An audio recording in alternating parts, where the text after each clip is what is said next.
Hi friends, welcome to Santa Cruz Art League podcast. Hello, we're about to switch locations. This is a little bit of foreshadowing of what's to come. And my name is Anetta. I'm Grace. Welcome to episode number 17 of the Art League podcast. You gotta pay attention in this one, my friend, because a lot is happening, so hold on, stay with us, share your opinions, and stay tuned. See ya.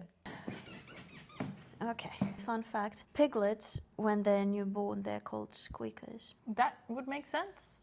They squeak. Episode 17. Episode number 17, a very zen opening to our 17th episode. That is very unlike for the day we're about to have. Yes, for the week that I've been having. Yep. Today is the crescendo.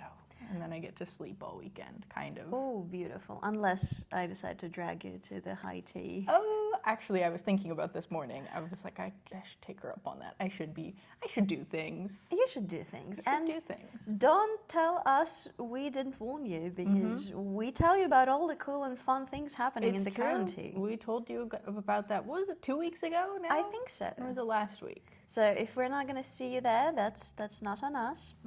But you better be at the critique group, which is also happening probably by the time that you see this. Yep. So. Because you're seeing this on Wednesday, and critique group happened tomorrow. No, yesterday. What are days? Yes. Yes. And you still have a chance to attend it on Sunday. No, oh my God, what is Tuesday? No, on in September. September. Wake me up on September, and yes. Oh my God. This is why we can't cut funding to Sesame Street and PBS. I still watch it, so I remember my days of the month. Days of the month. Days of the month. I mean, days of the week. It's okay. We'll get there. It's things happening. It's First Friday, by the way. It's First Friday At for time us. of recording, it's First Friday. How was your First Friday? Tell us where you went. What was your cultural program for the night? What was your favorite? What was your least favorite? Ooh. Shocking, scandalous. We're gonna start some fights in the comments. Hopefully not. Yeah. Well, as for us, you will find us at the Santa Cruz Art League, obviously, for the awards. Yes. And grand reception. It's gonna be exciting. The juror hopefully is going to be here. There is some stuff going on with her family, and so it's up in the air. Things are up in the air. Hopefully the juror will be there, but if not, we're just going to announce the award winners. Not a lot of our jurors submit writing because this is a paid gig, but it's not a hugely paid gig, so we don't always get like written statements from them because I'm like, we don't really pay you enough for that. But she has written up like a review of the show, and she's written up a little bit about all of the award winners. I've already seen them. You guys won't know until First Friday, but it was so sweet. It's so sweet that, you know, when a juror comes and they go the extra mile and they care so much. Hopefully you were here to see people get awarded for their art. It's always really exciting. And I'm going to be at the Tannery for my little pop-up show. Yay! Anetta's got some stuff. We just hung it yesterday in the evening, and we had some snacks on the floor in the midst of it. It was a good time. It was fantastic. It's looking so good. You guys definitely need to check it out. I'm really happy with how it turned out. And if you take anything from this video, take this as an encouragement to put your vulnerable art out there and display your art and get yourself out there, even if those are the pieces that you consider just for you, not for sale or for show. Get them out there because the process might surprise you. That's I think what I'm gonna leave it at. I think that, you know, it can be incredibly cathartic. I feel like I use that word a lot in this podcast, but that's like art is catharsis. It can be really healing and validating to have something that is like so emotionally charged. Like when you finally finish it or you put it up there for people to respond and react to. I think it's, you know, it does good things for the soul. And also I think that it helps to connect with other people. I feel like as we were hanging it, as we've been talking about this series, we've gotten to connect on a lot of things too. And so, you know, I feel like you, the audience, an artist person, watching this, like if you put your stuff out there and people come and engage with it, you also have the opportunity to share in that. So. Absolutely. And if you do get an opportunity to display your art, having another person who is knowledgeable in the industry to reflect back and give their opinion, that's so valuable. I really hope you get to experience that, because that in itself is a lot of inspiration to me, like for future art. Oh, and there is gonna be I'm gonna mention those little dried paint that you left on your palette. I was like, oh, this is so cool. And Grace was like, do you want it? I was like, yeah. It's like, this is so artist coded. Yeah, I know too many contemporary artists. Those little so I paint with acrylics, and whenever I close the cap for it, a little bit squirts out around, so it creates these little rings of splatter that build up over time. And then you can't close your lid. So I just take them off and I put them onto my palette. Because if you have seen our Fullness Emptiness tour, Heejin has some of my paint chips in her little bottles.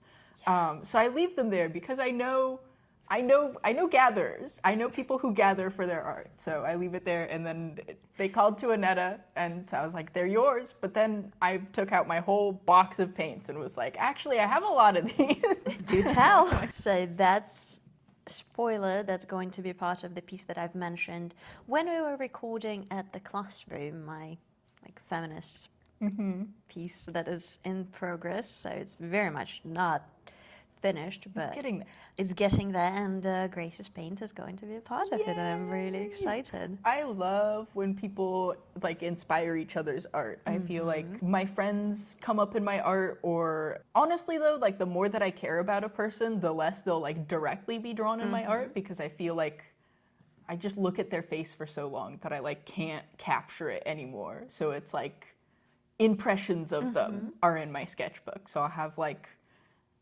objects that were on the table while we were hanging out or whatever. But it's it's interesting how people in your life start to show up in your art the more that you interact with them. That makes total sense to me. And I don't know if you, my friend, relate to that, but that's kind of the concept of the least amount of photos you have with the people you're closest to. So that's kind of usually ironic, but in art, as an art subject, that relates to me too, because exactly like you said, the objects on the table, or the scene where it was set. Right. If we're really good friends, if we're friends, we're really great friends, I will probably draw you while we're hanging out, because but if we're hanging out constantly because we're so close, then I'm drawing around you. I'm not necessarily drawing you. I'm just doing art around you. What are your subjects of inspiration, and how do people you love show up in your art? That's what I want to know. I feel bring it back to the landscape show. I feel like landscapes being they can be emotionally charged, but oh, for sure. I feel like that's a really safe expression of it, if it makes sense. I would say that the strongest impressions that I get from landscapes it's not necessarily a person or an instance, but it's nostalgia. It's the layered experience of a space, because a person or an instance, it's over quickly, so you remember the specific things. Whereas a landscape or a space in atmosphere, you're going there over and over again. And so it's not one memory that you have. And I feel like that's kind of what nostalgia is to me. It's it's like tire ruts from the Oregon Trail. That makes total sense to me.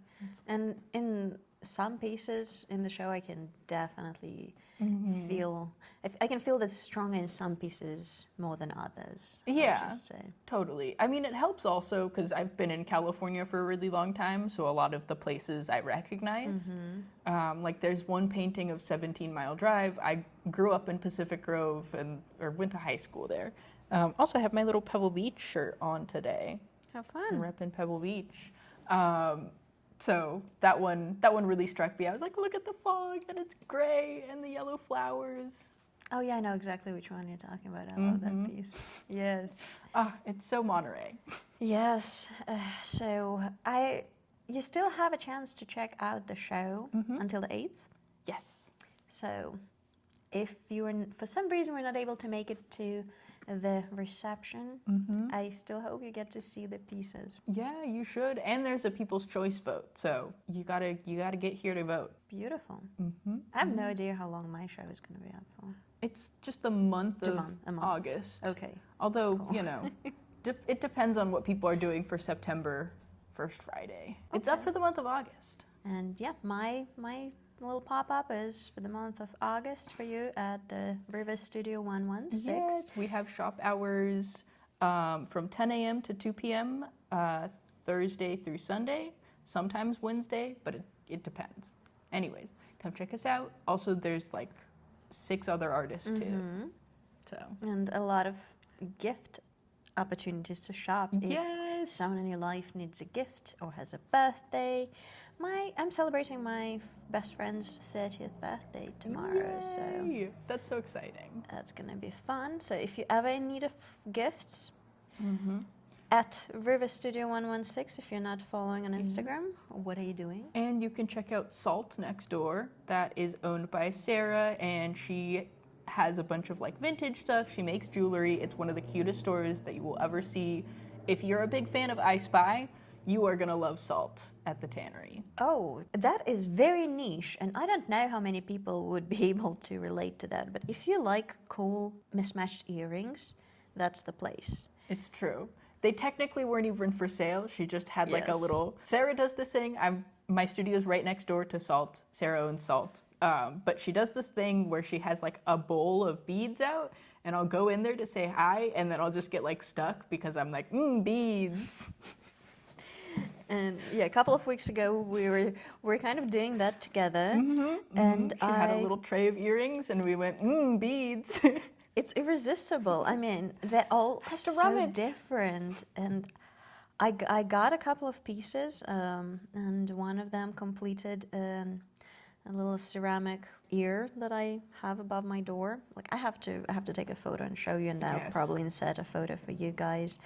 And now I added a wire, like an earring wire that I had, and now it has a very unique one-of-a-kind earring that also matches my granite countertops. Yay!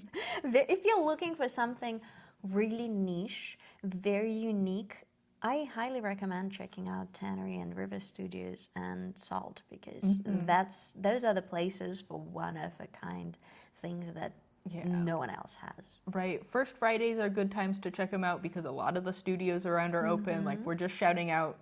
I happen to be, a member of one of them, and then Salt is right next door. But there is so much going on. Like there's Sacred Mud, Sacred Mud with Rika. She does henna, and she also is permitted to do tattoos. So sometimes she'll host artists there to tat people up. And then, I don't remember, there's Cosmo Chic with Sonia, who's a seamstress. There's the print shop. There's Indexical, which does experimental music. They're super cool. And a bunch more that I'm not even listing because there's too many to list. So you guys should go there, especially for First Fridays and the winter and spring art markets. That's the place to be, honestly. It's happening. A lot of cool people. And if you are wondering, like, how do we know all these cool people, all the cool places, well, you should stick around and you'll know them too. And we have been giving you all of the social medias to follow too. So to be fair. you have no excuse. All right, shall we maybe move into the double exposure? I think that sounds like a good idea to me. Would you like to go first this time? Sure. Yay! What do I have for you? For those who's just joining us, double exposure is a segment where we shout out 2 artists each week, 1 contemporary and 1 renowned classical artist, and we switch every week. This week I'm doing the classical one. And I've got a contemporary artist. Today I'm going to introduce some of you to Angelo Testa. He was Italian-American fabric designer, so I wanted to highlight some of the fiber arts, and pattern design this week. He lived from 1921 to 1984, and he studied at the Institute of Design in Chicago until 1945. So he was a designer, but besides that, he was also a printmaker, a sculptor, a painter. But what he got most renowned for is being the first person who patented abstract pattern for upholstery and Interesting. fabric design. So as you probably know, and you've seen those couches that are like floral and cute, and they were popular like in the 70s. But before that, in the 40s, like approximately after the Second World War ended, Angelo Testo, he patented his very famous little man furnishing fabric. That is so cute. And I love adore it. that. That's fantastic.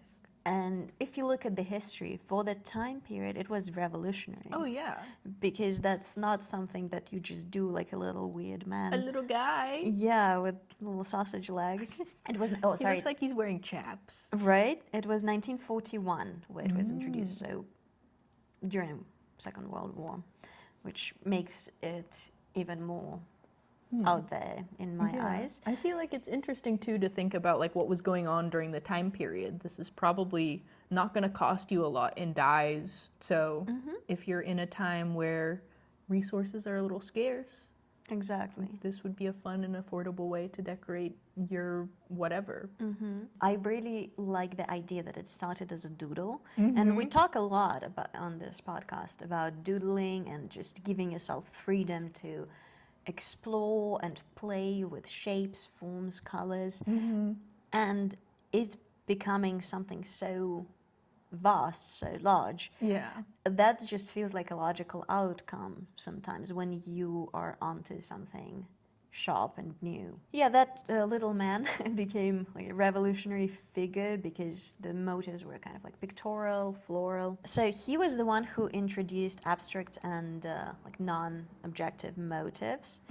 And if you look at that, he was part of the Bauhaus movement, and I want to talk about Bauhaus more, but probably later on. I don't want to take too much time with it. I'm a big fan. So it's a movement originated in Germany. And that's kind of like one of the examples of the textile design in the 50s. And it's very, very unique. So cool.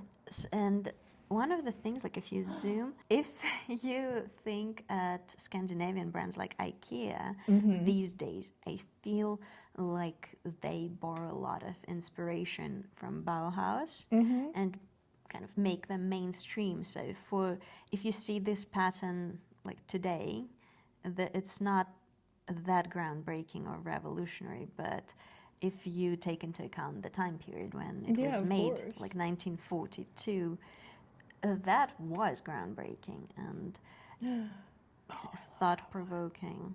And it's so, I love how simple it is, but sometimes that's all it needed to challenge the establishment, so to say. I love the like sense of like geometric whimsy. And composition too, because I feel like it's really well compositioned all throughout, despite it being so simple. And then I want to show some of his works on First Dibs.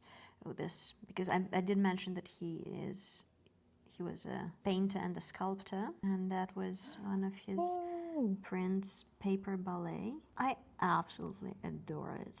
That's super cool. I find it extremely inspiring despite its simplicity. And then this one was one of the later works, like 8 years before he passed. That's so cool. I really, really find it so simple yet so beautiful. And some of the, those are also prints. Some of the funny dogs and funny animals. I love, one of my favorite like visual gags is when somebody draws a dachshund and just like stretches it out to an absurd amount. I think that's a good thing that people do, and we should keep doing it. And he was one of the pioneers who actually started it. So. He was one of the pioneers of the long dog. The long dogs, yes, and dog in a dog. Of the obscenely long dog. Yeah, and just making funny animals. He also made some rugs, which, if you've ever attempted to make a rug, you know. Oh, Oops. sorry, we keep on ending up in here. Surprise! Change of location. We're in the office now. And it's different. It's different, but it's okay. We're gonna be okay. Things change. The only constant is change. It's true. We are slowly gonna be introducing that concept into your life via our podcast. You thought we changed location between episodes, but now we're changing location during episodes. Oh, life. Anyways, where was I? I was talking about rugs. Yes, rugs. And if you've ever attempted to make a rug or made a rug, you know just how labor intensive that is. Big and time. especially any pattern is a nightmare. So that's Whoa. And he's got the two colors melding together too. That's extra difficult. I know. Pretty awesome if you That's incredible. ask me. And some paintings. It makes me think of like the Memphis style movement, or during like the 80s, when there was a lot of kind of similar, I guess it was kind of a resurgence of like the Bauhaus movement. Yeah. And it's interesting, like contemporary takes on, you know, past ideas and like retrofuturism stuff. And I generally love the concept of, like, let's say 80s does 40s, or like 2000 does 70s. Like, that's usually really fun and really innovative. But I feel like it's also really important to study the roots and know where it originates from, because it gives more depth to your knowledge and to your perception and your understanding of art in general. I feel like it also gives some really interesting like echoes to, or you can kind of trace it back much farther too. Like I remember like the 90s and like the 2000s, there was a lot of like 90s does like 60s, 70s style. But then like a lot of the 60s and 70s styles that people were emulating was like based on, you know, previous iterations of stuff, and so it all kind of echoes. It's always it comes back, and you can see it in fashion. You can definitely see it in art. And I remember when IKEA just like became ultra popular, because IKEA also is not a new concept. It's been a Swedish brand for like a very long time. But when they started coming out with those more affordable and accessible at price point, like bed linens and curtains and all other textiles with very similar shapes and patterns that were new, that were kind of like, ooh, that's so fun. Especially like after the, like, let's say 90s florals and like grandma's couches. Very naturalistic. Yes. A lot of beige.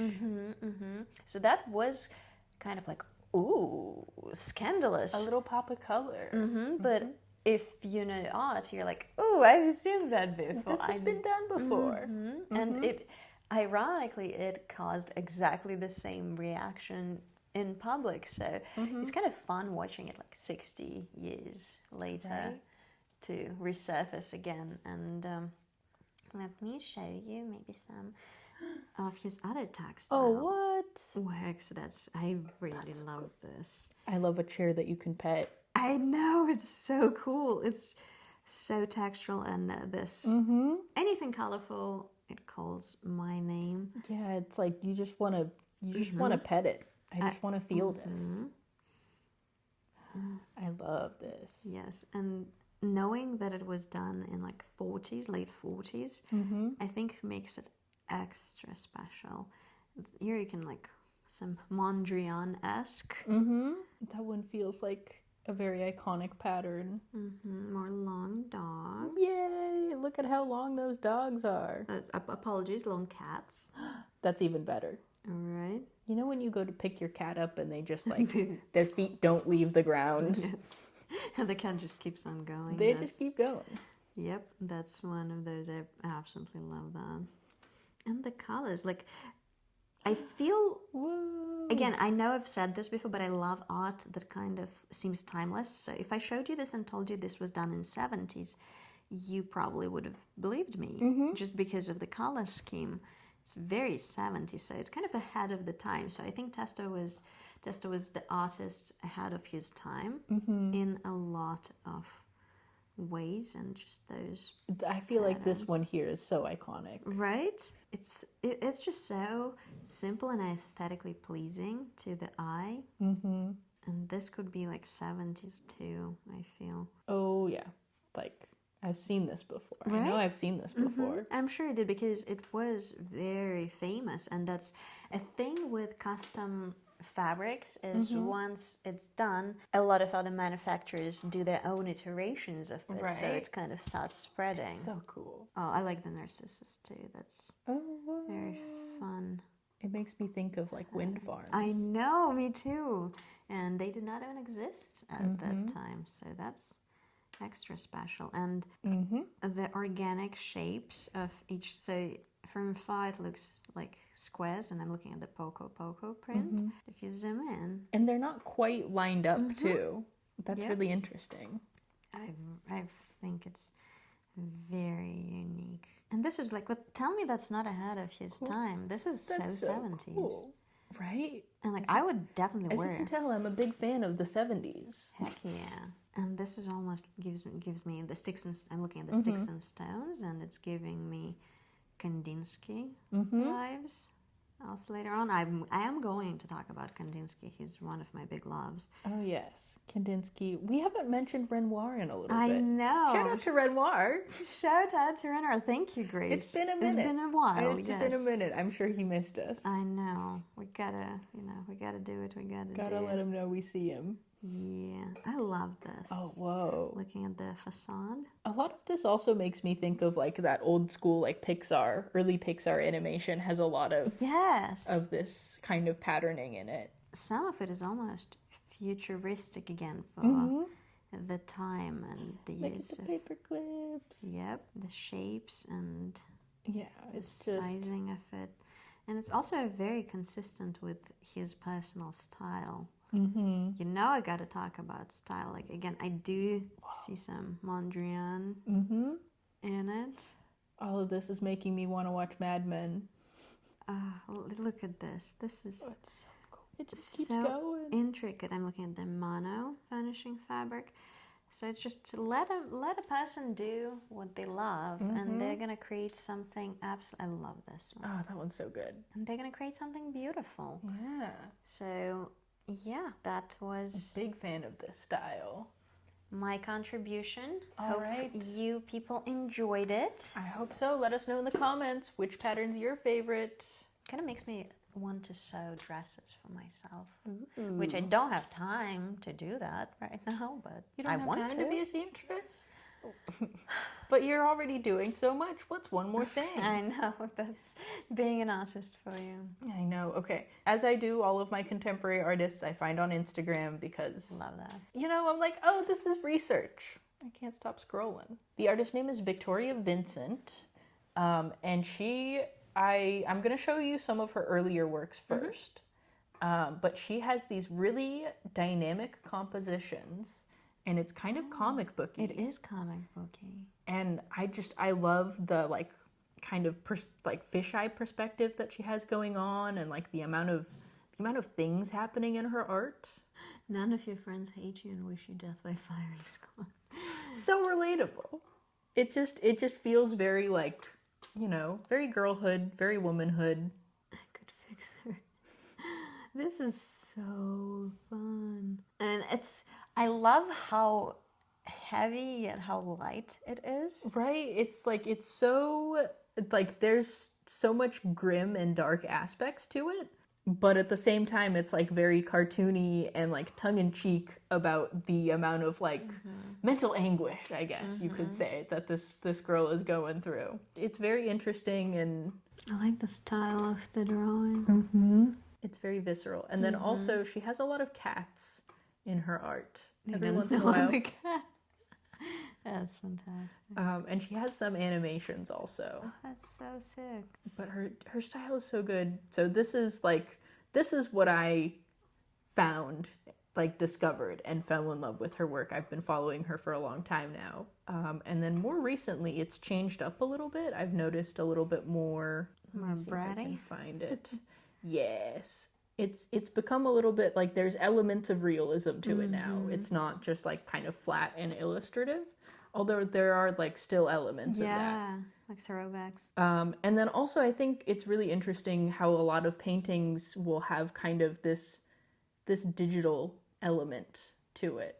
That is so Like unique. there's the little X over the text there, but it's kind of like melding of art and digital mediums. Whoa. There's a lot to look. That's the art that you have to spend some You time just have and to look keep at. looking at it. Mm-hmm. Almost like finding new elements because it's so dense Right. with meaning even through like the minute details, like this dude's elbow in the porridge Yeah, or whatever this. it's wonderful. And also up here where it says truck drivers are valid. Don't drink and drive.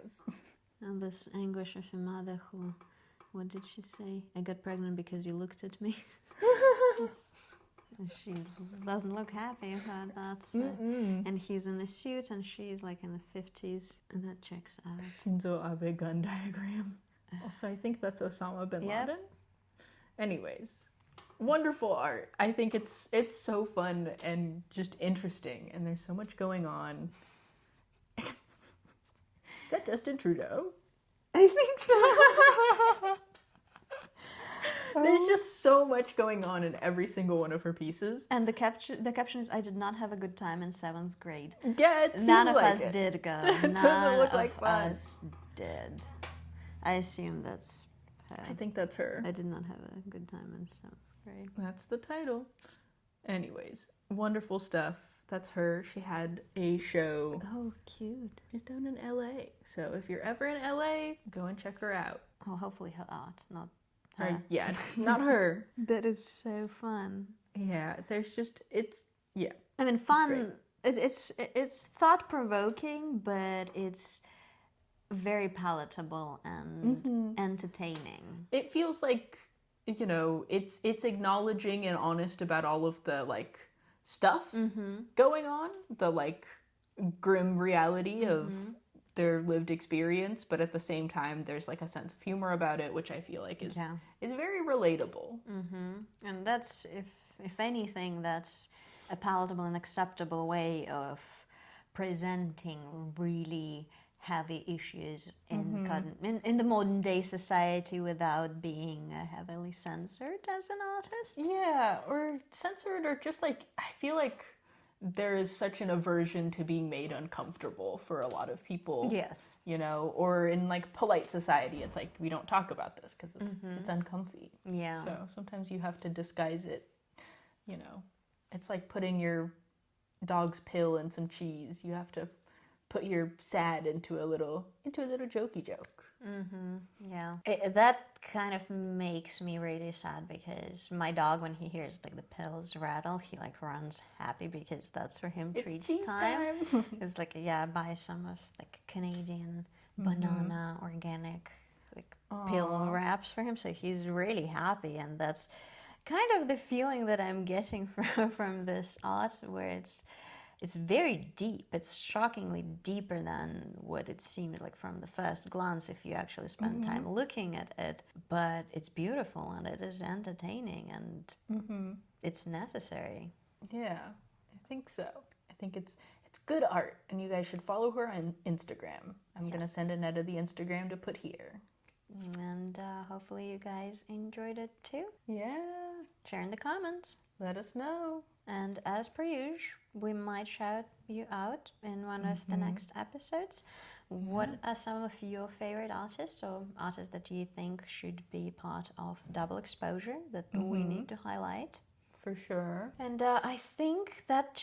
Are we running out of I time? think we gotta wrap up because we have such a crazy day. I know, we've got a packed day. I hope to ahead see you of guys us. at First Friday and the critique group.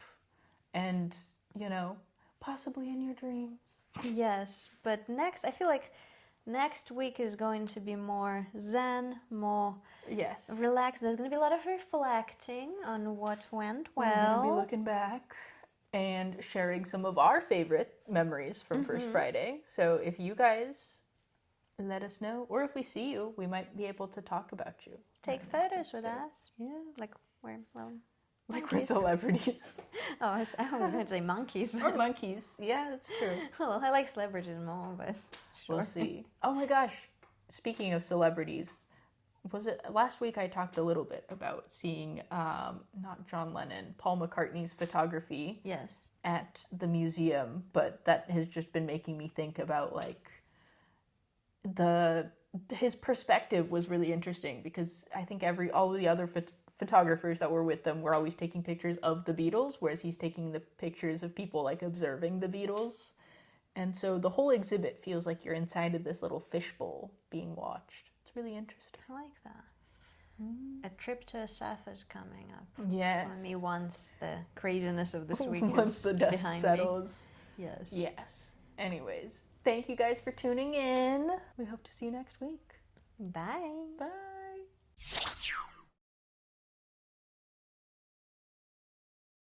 Oh, that's funny that now we're gonna make intro and then we're gonna change location. That's so funny.